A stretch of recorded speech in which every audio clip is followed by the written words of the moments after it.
This is an Age of Empires 4 coaching session for Rasa Jedi. He posted on Reddit that he needed some help in one of the games he lost that he played against China. So I have already gone through this replay, and there's some small nitpicky things and some broader strategy things we need to talk about. I think the broader strategy you took into this game is why you lost. I'm going to just double speed through this first part, and we're not going to watch quite the whole game here. So, very small nitpicky things at the beginning we're going to see that you do is when you bring back sheep, one, you don't put them directly under the town center, and you don't put them by your villagers, which increases your villager walk time to the town center and walking around back and forth to get sheep. So we always want our villagers working, not walking. Obviously, there are certain instances where you're going to have your villagers walk out to build a mining camp or whatever. But you generally want to cut down on as much walk time of your villagers as possible. You are doing a good job of getting the scouts out, going and getting the bounty. And you get your wheelbarrow early after you age up, which I always pretty much think is a good idea with Roost since you have the extra gold. But, you know, you got 12 villagers here. They're all going to walk over here to grab this massive sheep. And you could have just moved the sheep down here to your villagers in the first place. You got some idle time on your town center because of that.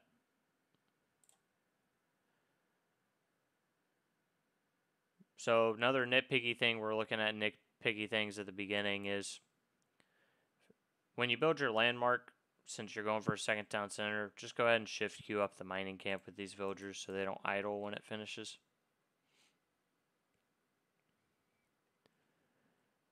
And always pay attention to how close to the pop cap you are if you need to throw down a house.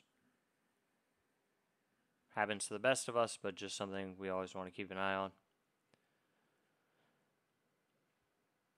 Same thing, you eventually move these sheep over a bit, but still not right on top of your villagers where they need to be and right under the town center.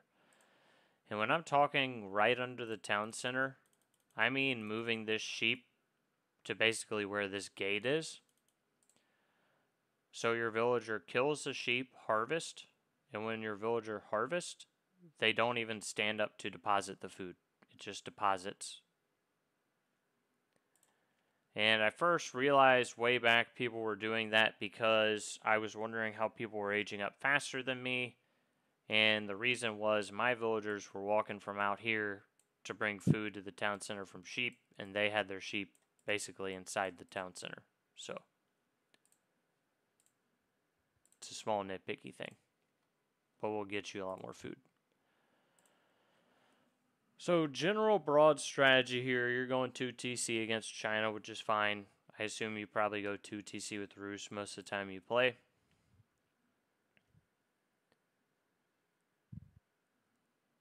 So when we're playing against China, and right now you're scouting, or you kill the deer out here actually. I'm not sure you're scouting that more than you just kill the deer. That is a really late Barbican. I did not see that the first time. That is a very late Barbican by him. If you had had a night out at that time, you would have stopped that. But also, most people are going to throw their Barbican down much faster than that. So, at this point in the game, we want to think about, like, what's the goal? You throw down an archery range first. I would throw down a stable first because our goal with China right now, they haven't attacked you at all. You have scouted them. You kind of see the setup of their base. I don't know if you can actually see any of their unit producers, but we ideally would like to find what unit producer they've made. They go double barracks here, which we know means they're going to probably be defensive. They're building spears. So you want to get knights, you want to attack. You do not like we're thinking broad strategy here. Kind of worst case scenario is you get into an imperial battle with China, because China is their absolute strongest when they're in the imperial age. So that's not really what you want to do in this game, which is exactly what occurs. Is both players kind of sit back, build eco, go imperial, and then get into a fight. A lot of players who don't raid a whole lot effectively with knights are going to look at the Chinese base and say, well, it's unraidable because he's got the Barbican and TC.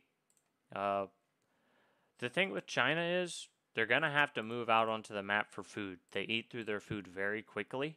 Their villagers build faster. That's part of it. If this guy had gone 2 TC, he'd eat through the food astronomically faster than he even is now. And we can see he's already on this deer with the granary. So, how many knights do you have right now? You have 2 knights. 2 knights can shut this down. And let's think rating wise. He doesn't even have hand cannon slits on the outpost. So, let's say rating wise, you get 2 knights back here. So he pulls the spears. Well, you've also got archers. So if you want to leave the archers at home to defend, that's fine. Just raid with the knights. But if you circled the archers and knights all the way around, he would be out of food right now. You would knock him off this deer, and he's got no food in his base. He's got 2 more berries at the top of his base, which you could contest. And he could maybe run out to the bottom down here where you wouldn't see and grab food. So just broadly strategy-wise, you give this guy way too much leeway to sit back and do what China does best, which is go to the late game and beat you.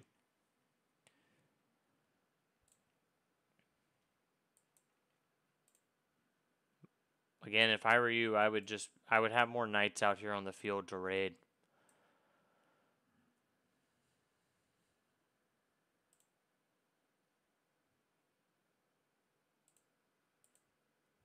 I think you're going for the boar, which I think is a great idea. You killed this boar up here earlier.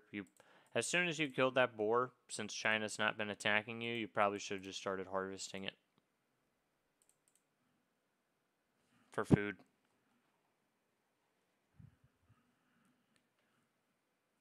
So we're going to see China again, moves out to new berry patch, uncontested.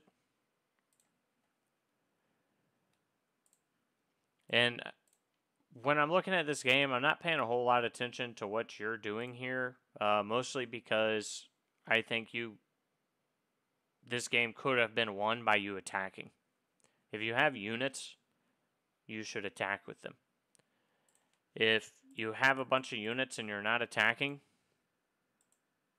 why did you build the units? You know, if they're pressuring you a lot, you got an English player, French player, they're coming at you early, you got to build units to defend, sure. If you're playing against China and they have not made any effort to come attack you, you know, why do we have a bunch of units at home not doing anything? You do start building monks to go grab the relics, which I like. There was not a super great place for a high trade house back here, so I get the Abbey of the Trinity play. And the other thing I want you to think about, when you go up to Castle Age, when you age up, what upgrades do we immediately want to get?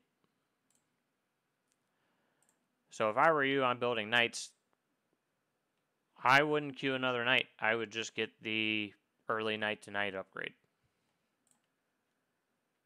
Because if the point, so I try to explain this to anyone I talk to, the point of going Castle Age is to get those unit upgrades and get the eco upgrades and get the blacksmith upgrades so you have a tech up on them. If you're not doing those things immediately, then just stay in feudal age and build more knights. You are getting relics here, so that's an obvious point of it. But the 1,800 resources you spent, you could have made a lot more knights and probably harassed the crap out of them earlier. If you go castle, I think that's probably ideal for Roos in this situation, but get the knight upgrade. pretty much as soon as possible. So you do a little raid down here, and what we're going to see is if I'm playing China and I see this, he rotates his army. And then you move away here, which is fine. You can't beat that army. One point I want you to start working on, and let's think about it in this Chinese matchup.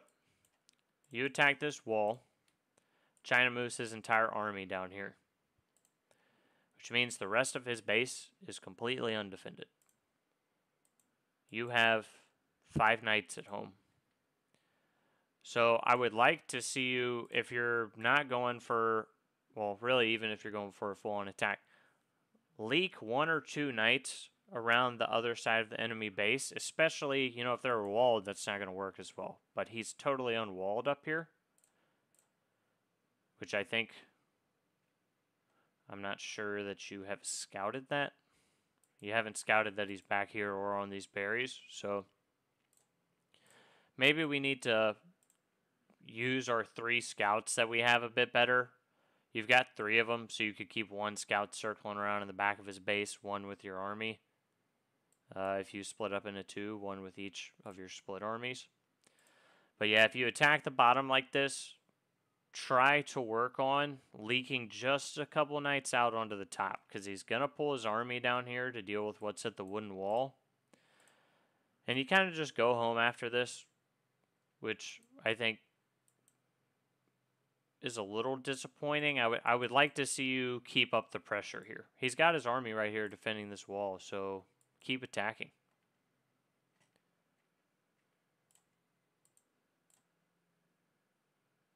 Finally got our knight upgrade, getting the archer upgrade, but we've been in castle for a few minutes now, so ideally we won't have those upgrades earlier. Probably need to build a new lumber camp here.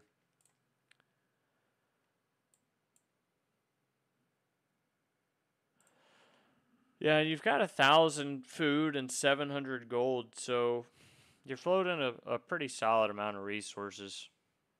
And the question here is, do we want to, when we hit castle, really put on pressure and attack, or are you just going Imperial?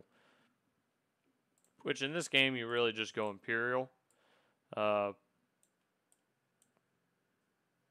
something I would prefer to do against China. I would generally not like to fight China and Imperial. When I'm fighting China, I think, where are they going to move out on the map for food, and where can I exploit that and hit it? Because it's tough for them to do a full-on farm transition. He started one here earlier, which you probably could have gotten in there and stopped. He would have had to move it farther back here. But all these guys out on berries really need to shut that down.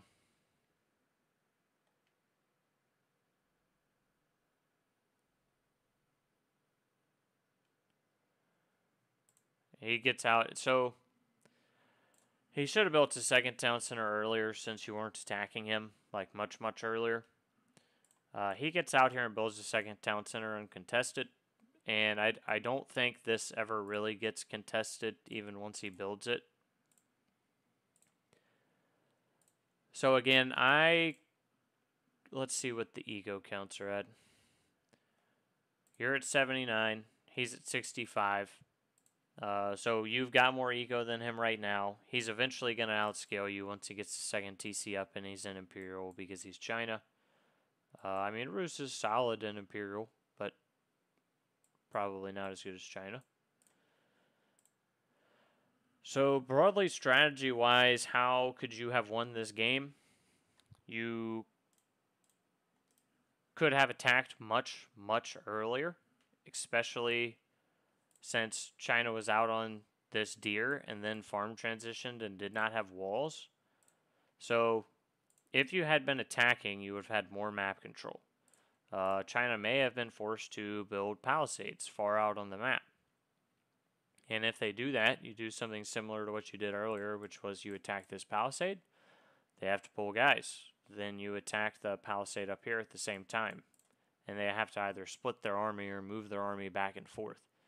And you just kind of try to exploit a slower infantry-based army having to move back and forth across the base to try to cover the knights that you have coming in to kill his villagers. So what we don't want to see is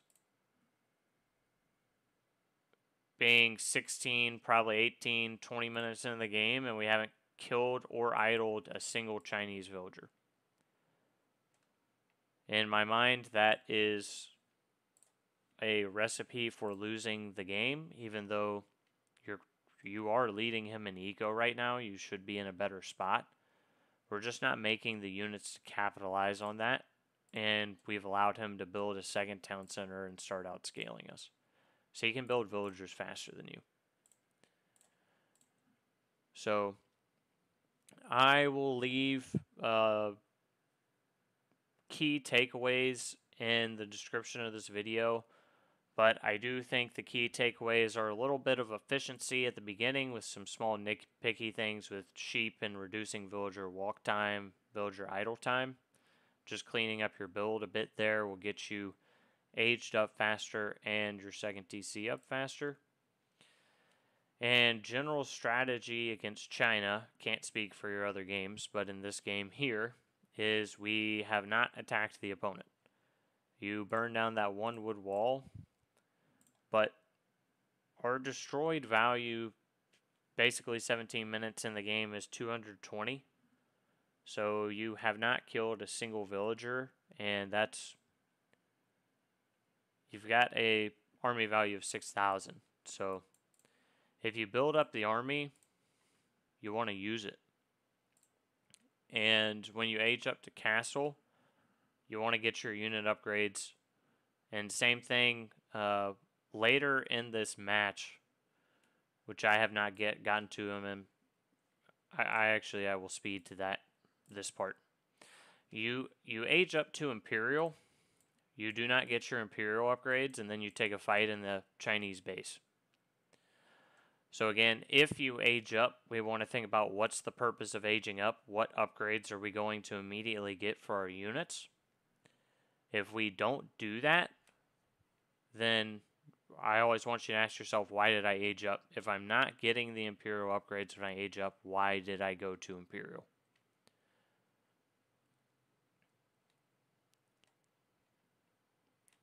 So we'll watch this one fight in Imperial. Again, he's got villagers chilling almost right beside your army. So conveniently, I think he's done the exact same thing. He does not have his Imperial upgrades, and he's in Imperial, and you are both taking a fight, which is pretty ill-advised. If you had taken a step back, let your Imperial upgrades come through, then attacked, I think this fight probably goes differently. Technically, you beat him in this fight, but he's outscaling you food-wise right now, and your food starts struggling more and more than it is right now, and that's where your army mass really starts hurting. So the rage you get in here, I would have loved. Your first villager kills, you get 20 minutes. I would have loved to have seen you doing that for the last 13 or 12 minutes whenever you first got a knight. I mean, you should have a lot of villager kills in this game by this point. And just leave the knights there, honestly. He wasn't even paying attention to that. I would have just left the knights there and kept killing 10, 12, 15 villagers, however many you could get.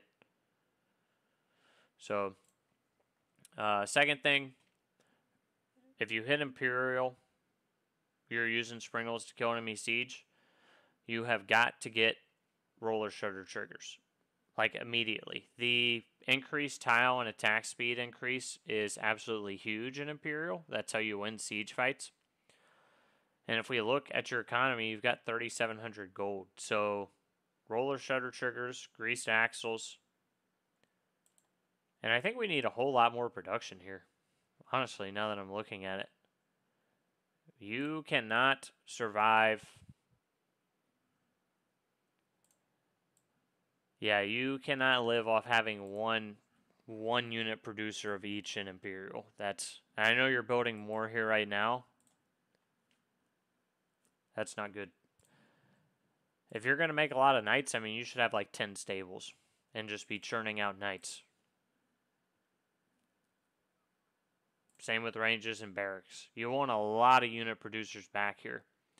That's probably part of the reason you're going to float a lot of resources. You just don't have the unit producers. If you need more food and you have a lot of gold, you could build a market. Just buy a little food to balance out.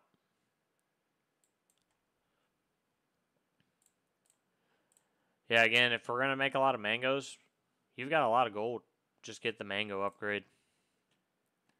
So, yeah, I would say in Imperial, your upgrades, which a few minutes into Imperial, you have not gotten any upgrades. No blacksmith upgrades, no unit upgrades. University, you want to throw down a university. I don't know if you have one. And get some of those upgrades. You've definitely got the gold for it. So that's what I would like to see. So overall key takeaways is more efficient build order at the beginning of the game to age up faster, get our second TC up and 2 knights out. And once we have those knights out in feudal, we want to raid. And we do not want the Chinese player to sit back and do what he's done here, which is a full farm transition into Imperial. That's very bad for you. And third thing, key takeaway, when you're aging up to Castle, when you're aging up to Imperial, you need to really try to consciously think about, I'm aging up for a specific reason, not just because I have the resources to do so. Like, what's the specific reason I'm aging up? What veterancy upgrades or lead upgrades am I getting? What eco upgrades am I getting? And, you know, you've got the gold to throw out some upgrades here. I do love that you're getting Tithe Barns, but again, we could have gotten Tithe Barns as soon as we hit Imperial. So those are just some tips and tricks that I would start using in your gameplay. And I think with those 3 things, especially the last 2, you'll be playing a lot better, especially with a bit of aggression. At your level, people play really passive, not as aggressive. If you really start being more aggressive with the knights and killing villagers and causing idle time, I think that you will be playing a good bit better than you are now. So thanks for watching, and leave any comments you might have in the description of the video.